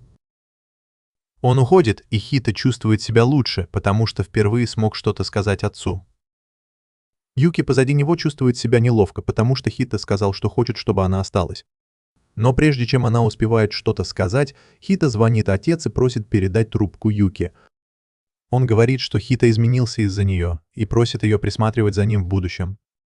Юки переполняют эмоции, и после того, как разговор заканчивается, она набирается смелости и просит Хита посмотреть на ночной город вместе с ней. Он соглашается, и она поднимает его на руки и прыгает на крышу, тяжело дыша и прижимая руку к сердцу, которое едва выдерживает все это. Когда солнце начинает садиться, Юки поздравляет Хита с днем рождения и дарит ему фигурки, которые купила для него. Но к ее ужасу она так крепко сжала их, что сломала. Она снова готова расплакаться. Но Хита теперь понимает ее чувства. Он понимает, как тяжело ей было, когда он пытался избежать откровенного разговора с ней, и больше не хочет так поступать. Он решает быть честным с ней и рассказывает, что это фигурка из его любимого сериала детства, когда его родители были вместе. Он рассказывает ей о своих страхах и о том, что избегает отца с тех пор, как ушла мама, и спрашивает, можно ли наладить их отношения. Затем Хита говорит Юки, что не хочет, чтобы их отношения испортились из-за недостатка общения, и поэтому хочет, чтобы они были как одна семья, где все делятся друг с другом. Когда он говорит это, Юки вспоминает свою семью и снова начинает плакать, но на этот раз это слезы радости. Она спрашивает Хита, может ли она стать его семьей, и он нетерпеливо отвечает, что только она может это сделать, потому что она ему нравится. Он с нетерпением ждет ее ответа, и когда она говорит, что он ей тоже нравится, он не чувствует в этом никаких романтических чувств, и теперь его очередь плакать. Когда он возвращается в свою комнату, Хита не может сдержать слез, думая, что хотя он и набрался смелости признаться Юки в своих чувствах, в ответ получил только разбитое сердце. Но он не замечает, что Юки медленно учится разбираться в чувствах.